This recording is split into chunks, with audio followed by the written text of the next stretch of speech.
evening to our viewers. Welcome to part 2 of the National Crime Prevention's program webinar series, Keeping Our Communities and Families Safe. Thank you for joining us once again.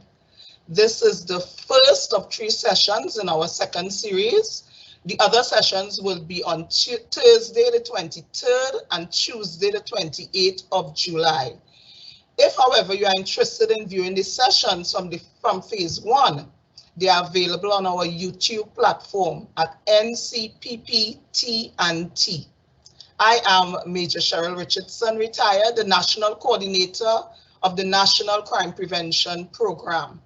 The National Crime Prevention Program is designed to engage, educate, and empower persons to work with each other in order to achieve safer and more resilient communities, as well as an enhanced quality of life. Education and empowerment are integral factors in creating a culture of crime prevention. In this series, we'll focus on the topics drug use and prevention, drug use and abuse from a policy perspective, crime prevention, and disasters. Today, we will be discussing the first topic, drug use and prevention. The effects of drugs are numerous. It can affect a person's personality and also present many social, health, and financial challenges.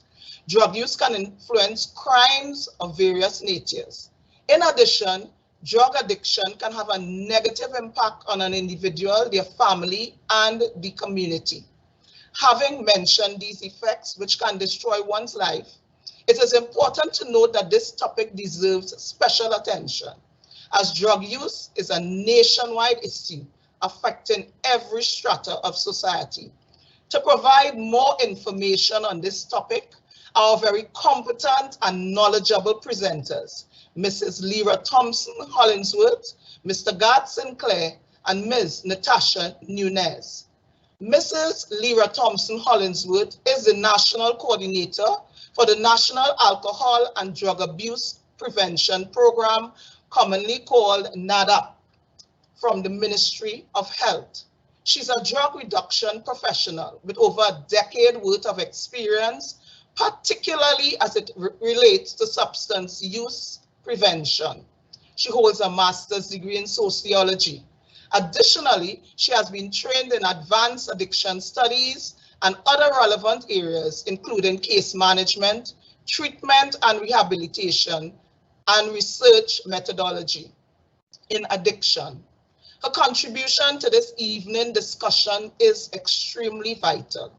Our other presenters, Mr. Gart Sinclair and Ms. Natasha Nunez, are the hosts and producers of the award-winning popular live talk show program, Eye on Dependency. Over its 18-year history, the program Eye on Dependency has sought to emphasize the clearly defined link between crime and the abuse and trafficking of drugs and alcohol, and to explore indigenous solutions to the root causes of crime. Gart and Natasha's goal is to ensure that every citizen of Trinidad and Tobago can recognize the signs and symptoms of substance abuse and is knowledgeable about the risk associated with the disease in all its forms. Gart and Natasha have gained significant achievements, including the production of the movie Trafficked. They have also received many awards. You are encouraged during this session to post your questions and comments, and at the end, time permitting, we would seek to answer most of them. Education and awareness is key in drug use prevention, so stay tuned. Let's work together to create a culture of crime prevention. We cannot do it alone, but we can do it together. We will now hear from Ms. Lyra Thompson Hollingsworth and Mr. Gart Sinclair and Ms. Natasha Nunez. I turn you over to them.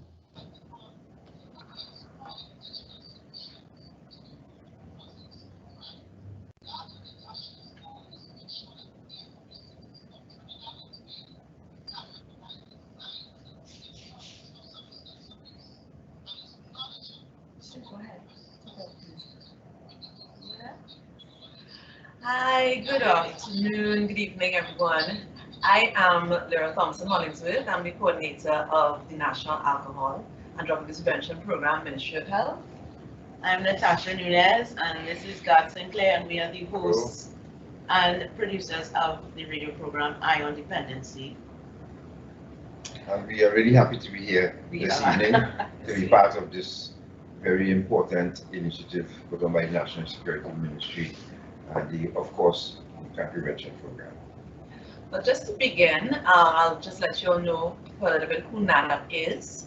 NADAP is a division of the Ministry of Health. We're responsible for the drug demand reduction in Trinidad and Tobago, mandated to develop, coordinate, facilitate, implement, and evaluate all national efforts in the prevention and the reduction in demand for drugs. And our core business is implemented in partnership with a number of state agencies as well as non-governmental organizations. These are our major functions. Four critical pillars would be research and policy, where we establish demand reduction policies with a public health focus that are evidence-based. Public education, where we establish a system for universal and selected and indicated prevention programs on drug use. And information dissemination, where we foster ongoing training and certification of human resources that provide prevention, treatment, and rehab and social reintegration services. And of course, establishing and strengthening as appropriate a national treatment and rehabilitation and social inclusion system for people with problematic drug use. The thing about substance abuse is that it's a world problem. And in 2016, the UNODC, along with the entire UN system, made the above statement indicating that we reaffirm our determination to tackle the world drug problem and to actively promote a society free of drug abuse in order to help to ensure that all people can live in health, with dignity and peace, with security and prosperity, and reaffirm our determination to address public health, safety, and social problems resulting from drug abuse. Now those are a lot of big words and a lot of little words, and there's a lot of words.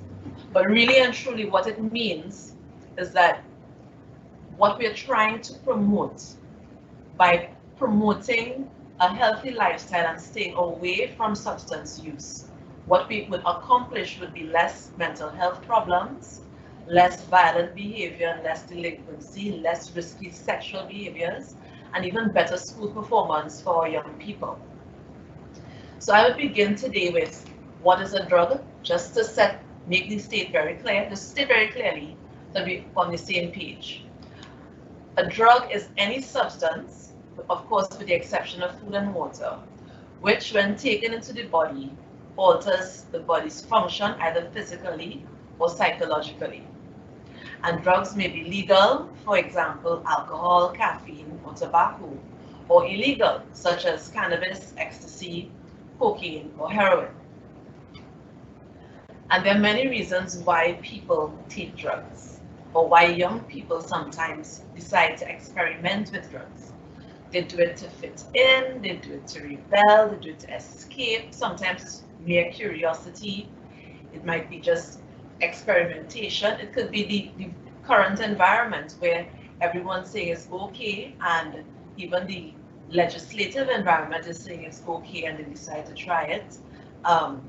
People sometimes use alcohol to become more at ease in a party, so it's easier to ask somebody to dance or to just to free up or to get the mind altering experience so that they can escape something that is happening to them otherwise. And there are many, many, many other reasons, even other than what's outlined here. But what is key in prevention, and NADAP being the lead prevention agency, is what is on the following slide. Well, on the other side, the right-hand side of this slide. And I want to spend a little bit of time talking about that. The risk and protective factors for drug abuse and addiction. Many times, your risk factor would be aggressive behavior in childhood, and that could be brought on by many other factors. lack of parental supervision, poor social skills, of course, drug experimentation that can lead to addiction, the ease in availability of drugs at school, and unfortunately, community poverty. The protective factors would be good self-control, parental monitoring and support, building positive relationships, academic competence, school anti-drug policies, and neighborhood pride. And one is placed against the other so that you could see the comparison between the two, but it doesn't mean it has to be all of it, but certainly building resiliency in persons, particularly while they're young, I would say under the age of 25, building that resiliency in facing life's issues, irrespective of the environment or how they're performing at school or so on. Those are the protective factors that the parents, families, communities, faith-based organizations, or even other NGOs can focus on building so that it reduces the risk of persons starting to use drugs or wanting to use drugs. And these lists aren't exhaustive either. No, it's not. It's not. It was simply a guide, really, yeah. to how some of the major factors that influence drug abuse and addiction. Yeah, right. So the prevention tips would be for anyone, whether you're an adult, a child, an adolescent, a young adult, do not be afraid to say no, ever, all right? Choose your friends wisely, avoid negative peer pressure, and I would add to that to associate with positive persons. Build your own self-esteem, and I'll pause here for a bit. Building your own self-esteem might not be as difficult as it sounds, but sometimes it could be a little technical, but usually you could find something that you're good at and focus your energies on it, and even find a way to display it so that you can get the positive affirmations from persons who are meaningful. Talk to your parents or someone who's trustworthy, and that of course is for younger persons.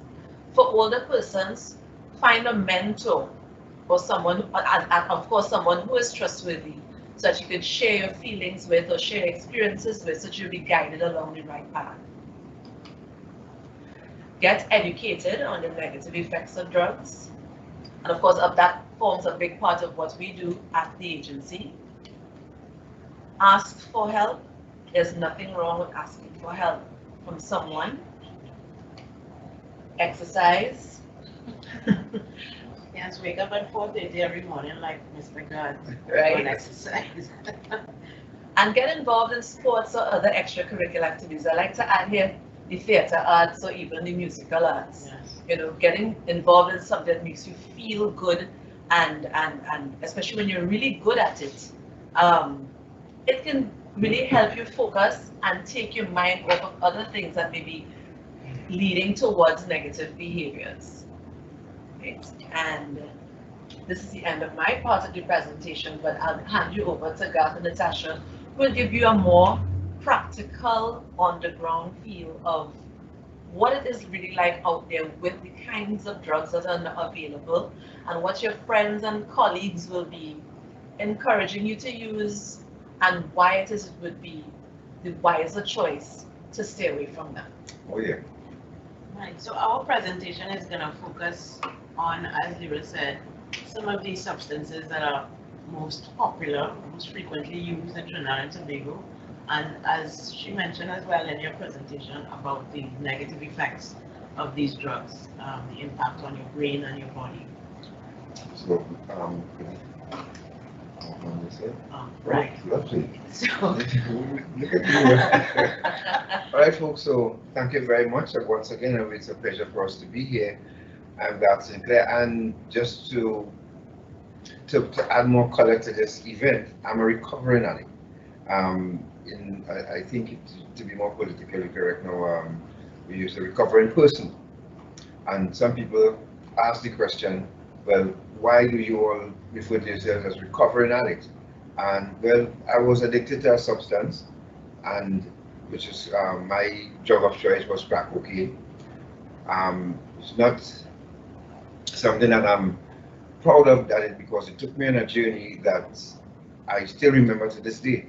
And as we get into the presentation further, I will explain. But it's because of my experience with crack cocaine that I felt that I needed to do something to educate other people. I got mad at it, let me just say, because um, I would have lost a good career because of this. And the coordinator of this program will tell you that my batch came in after her in the Trinidad. I don't want to give away her age, but my batch came after her in the Trinidad and Tobago regiment, and my career started off really well. And one of the points that Lyra touched on was that was to cope. I took drugs to cope with the fact that I wanted to go for higher education, and I was told that crack cocaine would have kept me up at night. But I didn't understand me and how it would affect me when I put it inside of me. And even though it was illegal, I had to, one of the things, she said, I couldn't say no because of my poor social skills. I didn't have any confidence in myself. And that particular person who brought it to the regiment somehow convinced me, yeah, you could try it. And I did.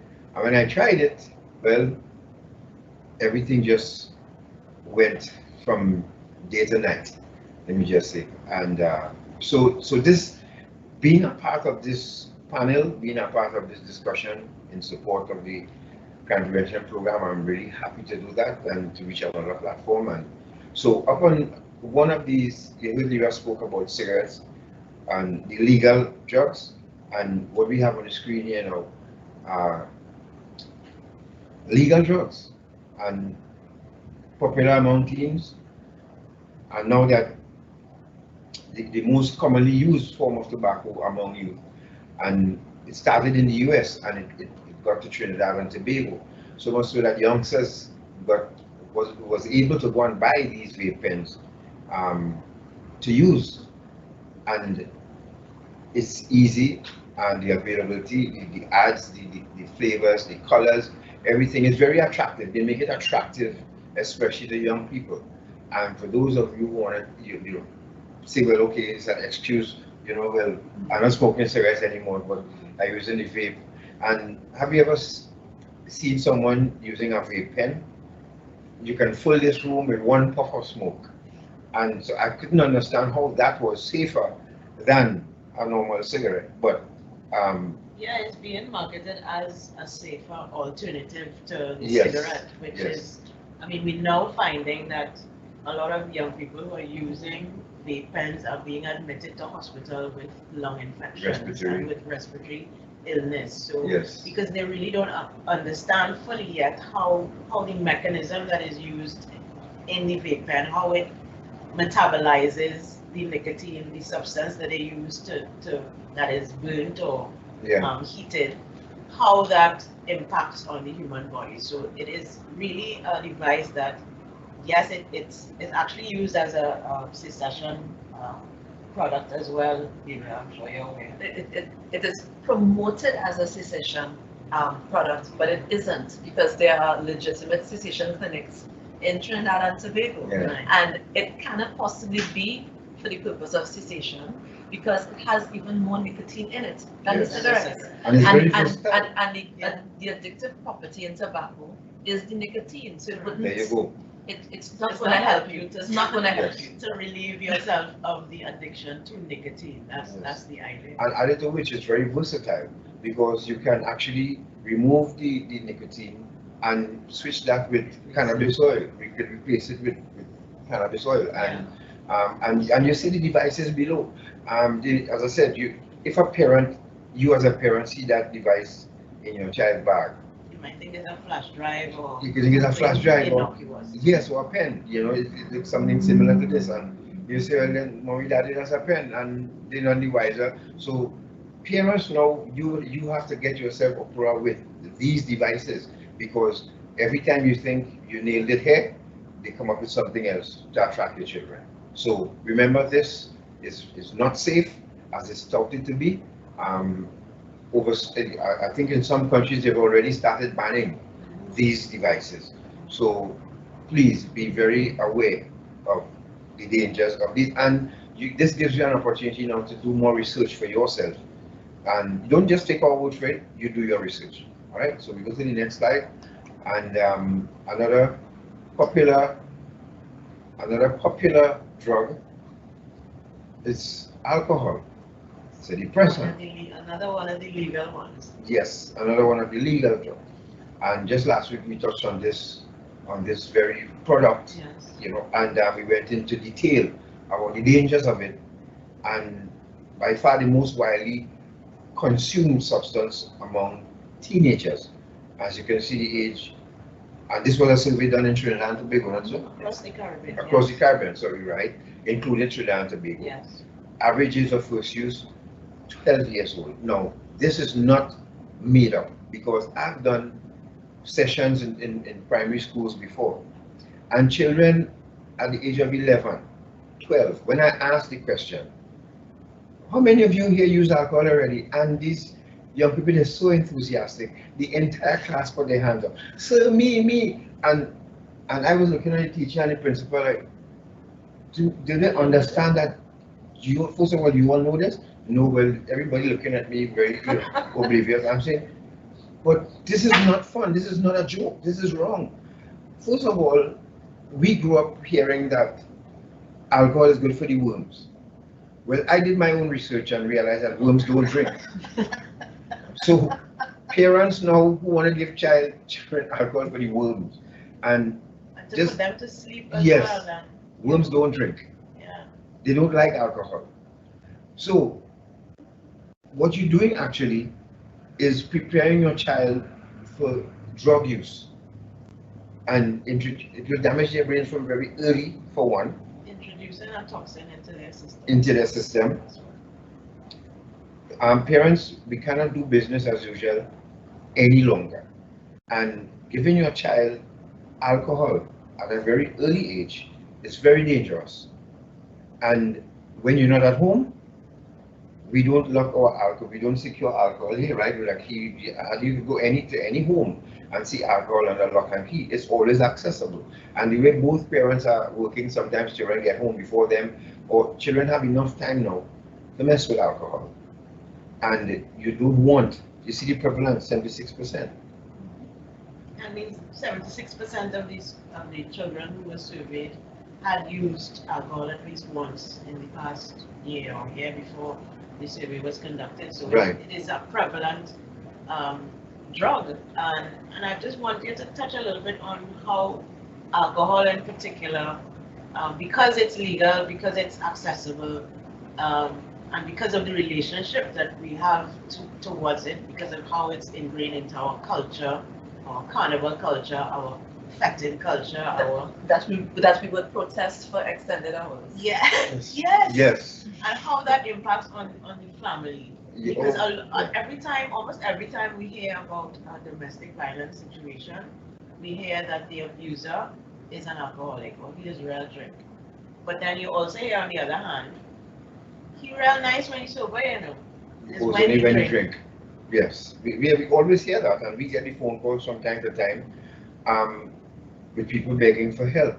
And I'm glad Natasha raised this, because you see those spirits you see on the screen there, those are what they call spirits, right? When you ingest these things, and whether it's what you will see coming up next with this, think about it as putting somebody else inside of you. And it's like an alter ego, because sometimes we've seen videos where people dressed well, nice, leave home and kiss family goodbye, they go to line with the boys, and then they either come back with the boys lifting them up and bringing them back inside, or moonwalking coming home. What does that mean? It means that it changes your whole being. It is a mood or mind altering substance, as you will hear from Ms. Huddersfield at the beginning. And it's when you walk through that door, sometimes the family, from the time they hear the car pull up, if your mind to drive home, you would hear they say, oh Lord, he reach home. No, because why they saying that? Because they don't know who's going to walk through the door. If it's the spirit or the real father or the real husband. And notice that every time there's a gathering of people who cannot control their drinking, fight always break out because you lose control. And when speaking of gateway drug, this is a gateway drug, for sure, without a doubt. Because I've known people who let's say, would have smoked cigarette, but they never touched a drink. But for some reason, once you start drinking, you let your guard down. I'm sure you know people at your office, in friends in line with, they have an office party, and the person who will be walking around very dainty, they can't even laugh hard. From the time you have a party with alcohol sharing, the first person to jump on the table and whine is that person. Why? Because it changes them. It changes their whole mood. And for that reason, it sometimes you really don't understand how it alters your whole being. And it is a drug. And, Remember that. and it is a drug. Whether people want to admit it or not, is what makes it, because it's legal. So it's a legal drug. And just keep in mind that as I tell people, you can't undrink anything. Don't you put it in your system, it has to go through the process. And again, it's a gateway drug because it's easy now when after a couple drinks and you see the crowd start to shift and somebody say, there you go, Sona. And that's where people get introduced to harder drugs because now they pass around a joint and you take a pull. It might be a black cigarette. It might be cocaine. It might be just a simple joint. No, this sounds as if it's fantasy, but our research shows that particularly for young persons, children, adolescents, the younger that they start being introduced to alcohol, the more likely it is that they will try something harder. Yes. Yes. Yes. That has been consistent in the research we've done in Trinidad and Tobago and of course across the region and internationally. So there's absolutely no question of what God is saying. Yeah, and I mean, how many times, I mean, this has happened to me before, you know, that night of partying, and sometimes you get so drunk, and you know, sometimes I reach home and I beg God, please, if you make me survive tonight, I'll never touch a next drink tomorrow. And when you wake up and feel good, you're calling the same partner who carry out and say, what again, I think last night, what? And that's how it starts again. And sometimes my friend will try it and he will go back to normal, and I will try it and walk right into that door. So you don't know the person you are, you need to find out too about next to be another predisposition to. Because if your grandfather was an alcoholic, then you know the chances are it can be passed on from generation to generation. I can't stay too long enough on this, you know, and elaborate enough on this. Yes, please change it. Because don't start me. And yeah, because not only that, fighting the government to actually, you know, who's trying to protect us from ourselves, Yes, yes. and you want now to just keep in mind what's happening outside of Trinidad and Tobago with the relaxing of the laws and the bars opening up, the cases have spiked again. Keep that in mind. All right, so we go to this other bad boy that has been decriminalized in Trinidad and Tobago, and Natasha, can you introduce this to all viewing audience? Sure. Well, as you say, decriminalized. The possession of it has been decriminalized, not Up to other- 30 grams. Up to 30 Up to 30 grams, grams. you're allowed to have that in your possession. However, that does not diminish the fact that this is a drug. This does have psychoactive properties. It does alter your mood and behavior. So that, despite its medicinal benefits, it is still a drug and it is still a psychoactive substance. And I want to stick a pin right here. Sure. The medicinal benefits comes from CBD, Yes, not the THC. correct. Okay, that is official information from the World Health Organization. Yeah. There are no health benefits from THC, and THC is what makes you high, and CBD does not. So there are companies that are able to extract the CBD from the plant and create products such as oils and rubs and other types of medication, whether to be taken orally or so on. That is the compound that has the medicinal value. Smoking a joint will do nothing for you. Apart from make you high, right? Apart from making you high. And again, it is one of the drugs that is very accessible to young people in Trinidad and Tobago. Very. More than, well, 40% say it's easy, they have easy access. And the average age of first use is 13. Now that is concerning because again, marijuana, weed, cannabis is a drug. And for any young person under the age of 25, as Lyra mentioned, your brain is still developing. So if you introduce a substance into your body that is going to impact on your brain, you're basically stunting your development. It is not a healthy thing for toxins and drugs, substances to be introduced into the young body because it really interferes with your development. And if your brain is thrown out of whack at that age, you're gonna have a hard time catching up. So I don't think anybody would advise that any person under the age of 25 should try experiment with cannabis or any drug. And to throw in there, you saw about the main psychoactive chemical. Yes. No, there are a number of people who, again, parents not being able to have or never had this discussion with their family about mental ill health in the family. Yes.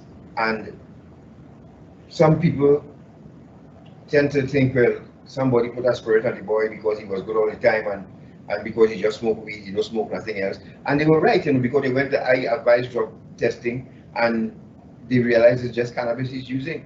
But remember, there are different strains of cannabis as well. Then there's the one they call the Kush, and which is very strong. Now, some people with mental ill health running in their family, the first pull of a joint they could have psychotic experiences from using the joint. And some people tend to think it's spiritual. No, you giving your child these, like product before and this, and then expect them to do well in exams. You outside sweating by the school because you're vexed when you're angry with them because they did not do well. Think back at the time that you introduce them to alcohol, you give them the smoke or a joint, and you understand, and then it's time to have the discussion with them about their family line, the DNA, and how predisposed they are, right, when they put these substances in their system. It's very, very, very, very important. We can't stress that enough. It is very important to have conversations with your children about these issues, right, and causes the balance and learning and memory problems, anxiety, and even mental health issues, as you see, right? So let's go to the next slide. So this is another form of cannabis that has become very popular, especially among, if you watch the news, you would see that a lot of school children have been caught with edibles because they're selling them, obviously. Yeah. And they're expensive. And they are, because they're expensive to make. Yeah. And they are very attractive, as you see there, the gummy bears and jub looking things, the brownies. I have seen pictures of Rice Krispie treats, and there's no other word to describe that as more than insidious. Wow. Because the target is it's for children. Yes, that's right. I mean, look how attractive this looks. This looks like a normal brownie, a normal cookie. Yes. And then they would share these around. The most ludicrous thing I've heard is they share these around in parties. Mm-hmm. So you're drinking alcohol, and then consuming these. Now, when sometimes people drinking, they get hungry, right? Yes. And sometimes the place too crowded, they don't want to go by the bar, somebody pass around with this and a waiter for you. You taking this and wolf it down because you are hungry. Not understanding, you're about now to send yourself on a serious trip. Because this now is going to take effect after a couple of hours. It depends on your metabolic rate, and you said, but it will take a while to start. It's going to take a while. Yes. Some people actually use a cookie to get the high. Yes. And when they realize nothing's happening, they eat more. Yes. Yeah. And because your body is metabolizing the THC in this, very differently than if you would have smoked it. That's right. Right? That's right. So, because it's not going through your lungs, it's going through your stomach and so on. So it's going to take a while. And not only that, sometimes the concentration of THC in an edible is much higher than That's a right. spliff because That's of the process by which they're extracting the oils from the marijuana. And because too, you don't know how much THC is in it because it's not a product that is regulated. That is not here, not yet. You don't know which strain of marijuana they would have used to produce it. You Right. don't know how Right. much THC is in it. So And it could come out of any kitchen. You know, Exactly. now expect that in our schools they would have a resurgence of these because remember during the COVID some people lost their jobs and some people looking for a fast way to make income. And they caught children in school with these already. Remember that school in South where they arrested and charged some young ladies for selling them in school. One of the wrong is $40 for one and $50 for one. Yeah, a 2 for cookie, 100. 2 for 100 and all of these things. And when they can go so fast, gummy bears who they're targeting. I've seen lollipops. There you go. There you go. So be mindful, people, that these two, please speak to your child and use as well. Don't accept anything like a cookie or brownie. These are gummy bears and all that, unless you bought it yourself or made it yourself. And more so, stay away from using it altogether because what can happen, even if you're using it for yourself and you leave it in your refrigerator, a child at night Yeah. will go into the refrigerator, oh, look a cookie, or look That's a right. lollipop, or look a gummy bear. Yeah. And then it's all hell breaks loose after that. So be on the lookout, people. And even adults too, you all be mindful because they're targeting you as well if they want to keep you hooked. So and Yes. if you're not aware of how long it takes, how it's gonna impact you, just like smoking a spliff or taking a drink, if you don't know how it's gonna affect you, don't take the chance. Yeah. But even more critical for cannabis is that it's a highly unpredictable drug. Right? It's in a category all on its own. It's very we know exactly what alcohol will do. It will depress the central nervous system. Drugs like cocaine and heroin and some of the other stimulants, we know what they will do. But cannabis, it just simply depends on the person who is using it. Yes. And it could have any kind Any of kind. impact. That's right. So if it's not going to benefit you in any way, and it won't, just go and Just see. say no. Speak with a therapist. If it is you have sleeping issues, see a physician, because some people want to use the edibles Yeah. to sleep. I have personal friends who sometimes want to use it to treat with their anxiety and so on. Yeah. See a physician to deal with any other issues you may have. But using cannabis edibles or cannabis on the whole, It's a no-no. It's a no. Yeah. Look at that. Look how delicious it looks. Let's go to the next slide. We get hungry just watching it. So now we have two different types of cocaine, the crack cocaine and the cocaine powder. They are very powerful addictive stimulant drug. Short-term effects including increased happiness and energy, irritability, paranoia, also increased heart rate, your blood pressure, tremors or muscle twitches. Now, the powder on top, that's the one for snorting. That's the one, or it can be transformed into the one below, which is even more dangerous than the one on top, because the one on top people actually get high from the powder because you snort it, and depends on the high grade of the cocaine powder, it gets you high for a few hours. However, the brilliant person came up with the one below. This one here, this one below, is a feeling. Some people, it depends on how you use it. So my combination was crack cocaine and cannabis, and it's called a black cigarette. Now, for parents who may come across this at some point, a black cigarette looks like a normal cigarette. If you take Vicks and put in a normal cigarette and you light it, that was a smoker's remedy at one time for cough. When you have cough, cold, they put Vicks on the cigarette and light it, and that the color the cigarette turns, that's how a black cigarette looks.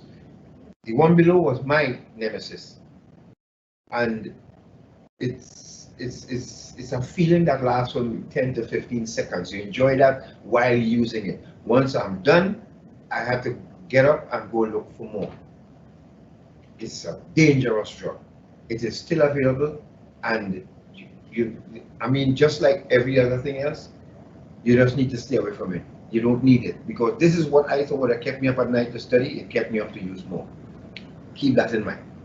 And they're both as addictive, right? Very highly addictive, of Powder course. cocaine is, while it does give you, I don't want to say natural, but it is a more refined version of crack, but it is still very powerfully addictive, just as addictive as Yes, it's more expensive too.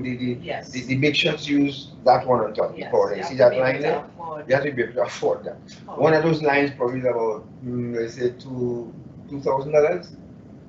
Depends, as I said, depends on the grade. The grade. Yeah. So, but people who have that kind of money can put $2,000 up their nose or When you down. can pay $10 or $20 for one rock. Oh yeah, and one rock you can pay $10 for it, and you know, it will take you on a trip that you will never forget. Keep that in mind. Let's go to the other side quickly now. This one, a favorite among youngsters. And we've had people actually call our radio program to complain about this. We've had people call us privately to tell us what they've experienced with this. And it's simply a combination that was created by the rapper Lil Wayne.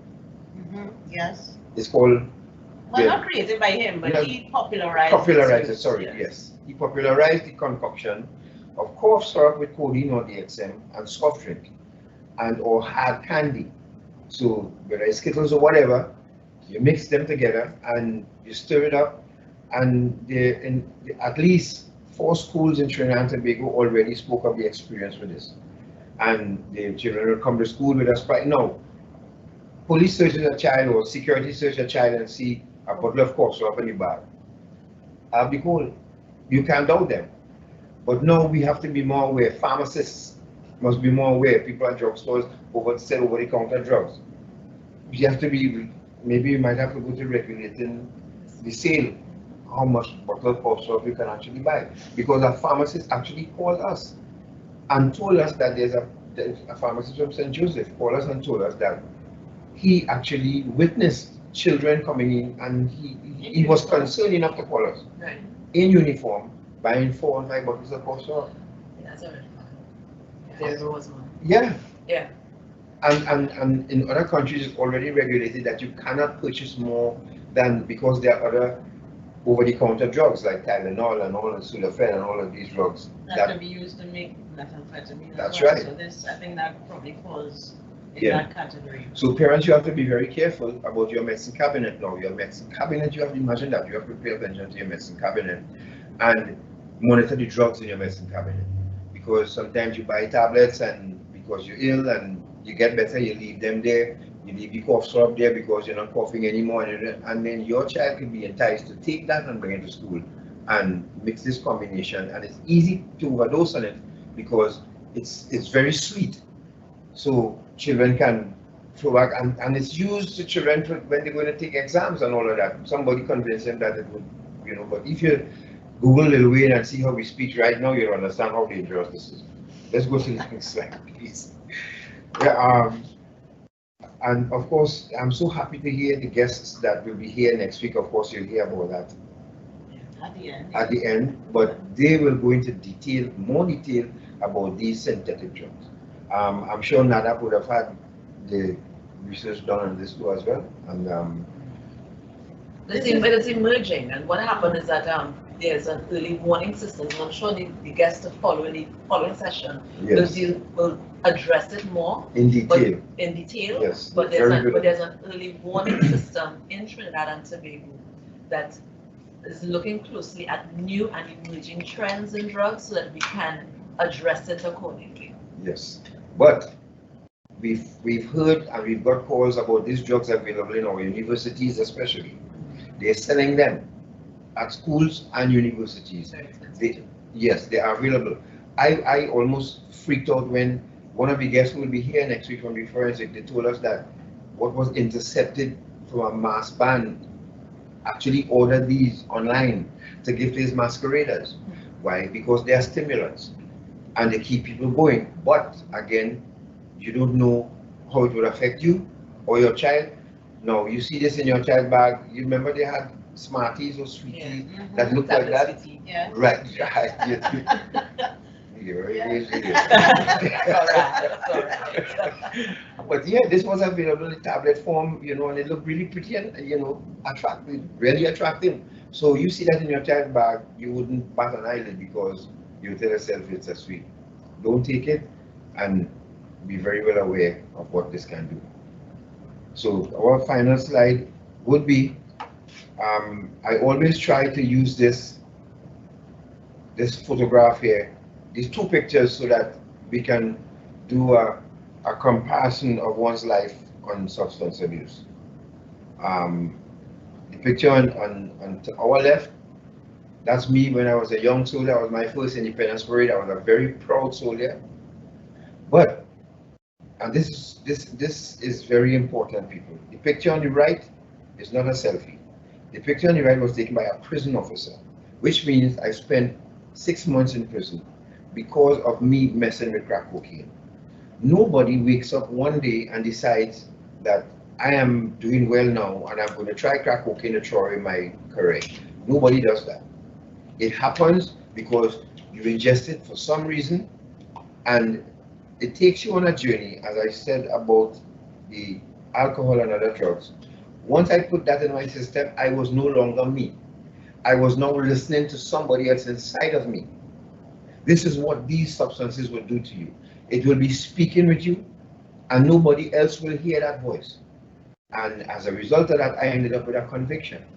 Having your child with a conviction, and there are people today will tell you what a conviction does to you. Years later, it will come back to haunt them because they would not be able to get a police certificate of good character. So having a conviction puts a ceiling over your head, literally. To avoid having a photograph like this, I have the distinction of having two regimental numbers. As you can see, 8154, and this is 92490. It is not a photograph that you want in your collection, I can assure you. So please, if you don't want to end up with a conviction that will hamper you from getting a visa, from getting a job, from getting ahead in life, please stay away from any mood or mind altering substance. You want to try it, speak to someone, because it will impact on your family, especially for those of you in the different arms of the protective service. You will get a dishonorable discharge, and your whole life, you can lose your family, you can lose your house, you lose everything, and you have to start all over again. Picture that. You don't need that in your life. So please stay away from all mood or mind altering substance. I beg of you. Finally, you can find us, Natasha. You can find us live on I-95.5 FM from 6:15 p.m. every Sunday, and you can also find us on Facebook at Iron Dependency, on Twitter at Reality Radio TT, and on Instagram at Reality Radio TT as well. So, and we are also streaming live on Facebook. If you notice, for the past few weeks, in addition to us being live on air, we're also streaming our program live on Facebook. So definitely head to our Facebook page, like our Facebook page, and get notifications about when we're going live. It will be on Sundays at 6:15 p.m. Yes, and I'm saying hi to Terry Woodley, Geddes, Sandra, Annette, our loyal fans. Somebody have a question? Had a comment actually. She was saying, with respect to self-esteem, it's important to point out that when someone may be good at what someone may be good at may not always be something positive. Some friends may encourage you into activities which may not be good, and without maturity, one may follow a warm sense of building their self-esteem. Very nice. Yes. Yeah. So this is I think this is the point where we entertain questions and comments. Yes. If there's anybody have any questions or comments, and but yes. There's someone has a question. How do you approach someone who is using drugs in terms of raising the issue? If a parent suspects their child of using drugs, what strategies can be used to discuss the topic whilst not shaming the child? Well, I think this is three separate questions. I don't want to be missed. So let's deal with the first one. How do you approach someone who's using drugs in terms of raising the issue? how you approach them? Yeah. I'll let them. Well, first of all, you have to notice something to make that approach, right? Either the person's attitude starts to change, increasingly they would be more away from everyone. They come straight home and go straight to their room. They take their food into their room. They hardly socializing. So you have to start noticing changes in the person. Notice changes in the friends first, right? Once you start noticing that, then you sit and you have a chat with them about what you're noticing, right?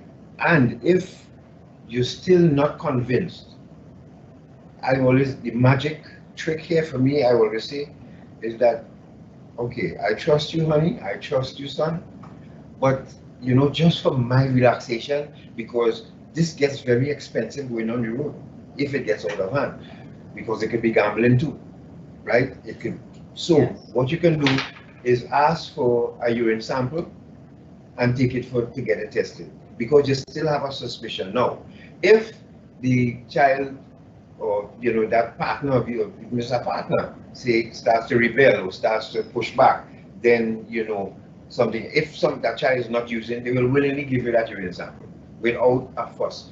But first, you must notice that there's a change in the person's attitude, hygiene, behavior, social, antisocial they may get, and then you ask the question. That's how you make the approach first, and then take it from there. The second part of the question asked about shaming. Yes. And in part of our parenting programs that we've had in the past, we've explained to parents that having a conversation with your child in a non-threatening way, yes. Encouraging them to speak, and reassuring them that you love them anyway and that you want what is best for them. Maybe it might be take them away from the usual routine and maybe go outside and sit down in a garden or go to the mall or go somewhere else and sit down and say, listen, I realize something is a little bit different. Yes. And reassure them that they can trust you and allow them to open up, because there might be other issues, underlying yes. issues that's leading to the change in behavior and the drug use. And having an environment where the child or the young person or partner can trust you, or knowing that they trust you to open up and to admit. So I think that way is going to be easier for them to get to a point where they know that they need help. Yes, and if there's a father in the home too, you could either throw in for effect, well, if your father find out, you're going to get it. So, is that a trusting? No, that's not a trusting. No, I mean, you just try to say the child with no self, they're gonna. No, but you try to be the protector and say, I don't protect you from that, so you can talk to me. I won't tell you. I'm not exactly. To be honest. Actually, as my parent trying, I say, I don't know. So that's why I say. And it depends. I guess it depends. Yeah, it depends. Yeah, but let's see the third part of the question. Right. Where can an addict attain long-term assistance towards his or her recovery? Yeah, there's a list. There are quite a few agencies that fall within the state sector as well as NGOs. There's a long list of NGOs. Well, you can call NADA to get the list, but I can give you the two state agencies off the top of my head. One is Cora Substance Abuse Clinic up at Cora Hospital. There's a substance abuse treatment facility there, and then there's Peparo Empowerment Center at Peparo. So those are the two state agencies that I can definitely refer. There are other NGOs available, and for that list and then contact information and so on, I would suggest that you email nada@health.gov.tt. And there also for women on that yes. Serenity place that yes. of course the state supports as well. So you can also try for female that is. Yes. I think they're on Serenity places on Facebook, so you can find them. Yes, there. Yes, and their number is 648-5401. If it's for a female experiencing misuse, you can actually call them. Any more questions from? I haven't seen any. Right. Well, maybe we could put up the last slide and in the meantime, yes. In the meantime, and talk about the session. But the next session, and I'm excited about this session, I'm going to be tuning in. It's going to be on July 23rd. My colleague at the National Drug Council, the manager, Ms. Esther Best, she has well over, I don't know how many years, probably close to 20 years. It's plenty, 20. She has been at the National Drug Council for almost 20 years. National Security Ministry start. Stop Oh, it. God. Right. My friend and colleague, Ms. Esther Best, as well as my friend and colleague, Ms. Michelle Nasir, Deputy Director of the Tobago Forensic Science Center. And they're going to be going into deeper detail on some of which we've spoken today in terms of drug use and misuse from a policy perspective. So we're going to be looking forward to that session. And we can vouch for Yes. because they were on our program. And let me tell you, that was just before the lockdown, I think. We ran out of time. We ran out of time. Miss Nasir, she is, how I describe this lady boy? She's A wealth of knowledge a on god of information, forensics. really, because I mean, you she always she want will. to hear about drug use from a scientific perspective, and that's Yes. what she brings. She Yes. can break down exactly how different drugs impact the body and what she sees as a forensic scientist in terms of her, what do you call, autopsies on Yes. and yes. and also the excellent. crime prevention or the crime fighting work that the ministry does and the forensic science center contributes to. So this should be a really powerful webinar. So Yes. And this session here that we've had today is largely one that deals with demand reduction. yes. But what the National Drug Council brings is the entire umbrella of drug control, yes. where we look at all of the other issues surrounding drugs in terms of supply reduction and control measures and issues such as money laundering and all of those things. So it's going to be a really, really engaging session, bringing a wealth of knowledge and experience. And I am looking forward to it, and I hope you are looking forward to it too. Yes. So tell everyone to get And you connected. can also look at this webinar again on the NCPP's Facebook page and Yes. their YouTube channel. So make sure and search them out, find their Facebook page, like it, find their YouTube channel and like it, and you can replay this webinar today. And we'd like to thank of course, the National Crime Prevention Program and the Major Cheryl Richardson for having the faith and confidence to put us in the chair here, and of course the National Drug Council for having us here too as well, and for this opportunity. Major Cheryl Richardson has been too I should say on the ground for years, for decades. With young people, and she worked well with young people. She was at the program director in civilian conservation for one time over. So all the youth programs, my part as well, and so she has a wealth of knowledge and she's well placed. She's been going very long. I don't know why the government don't let her go home, but when you're good, you're good. So that's why she's still here. So thank you all very much for this opportunity. You're right, it was a pleasure. Yes, it was indeed. I miss you all. Yes, We haven't done this in a while. You know what? And I just realized for the Ready Set Group program, we have a good combination here. Yes. So you'll be getting a letter from us. All right. For sure, for sure. It So was folks, great. It was great. thank you very much, and hope to see you all again sometime. Remember, be safe, please. If you want to find it, do your research. Don't put anything in your system. Remember, you cannot unsmoke a joint. You cannot unpop a pill. Once it goes in, that's it. You Don't do drugs. Do something else. do something else. Find something else with your time. Say no. Don't bow to peer pressure. And anytime you ride in with a crew that insists that you try something, then you don't need that crew. Because remember, you need your capacity to go and sit in an exam, and you need that to study and retain, and you need it to get ahead in life, because remember, the qualifications are very important now for you to get ahead. So please. Even if you're in a good place and you have to be subject to drug testing and so on. That's right. Yeah. That's right. The ramifications are endless. So if your child wants to join any arm of the protective service, please have a discussion with them first about their family, their DNA, if the grandfather or grandmother was an alcoholic or drug addict. Don't be ashamed to talk about it, because chances are they can be, be predisposed as well to getting hooked on a substance if they try. And the pressures of the job warrants this sometimes for some people to try to get something to make them relax. So please don't mess with any over minor altering substance. That's all we can ask you. Thank you so much. Good night. Good night.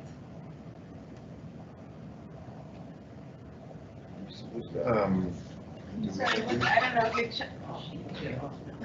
Okay. Yeah, it's no longer same life, so here we go. All right.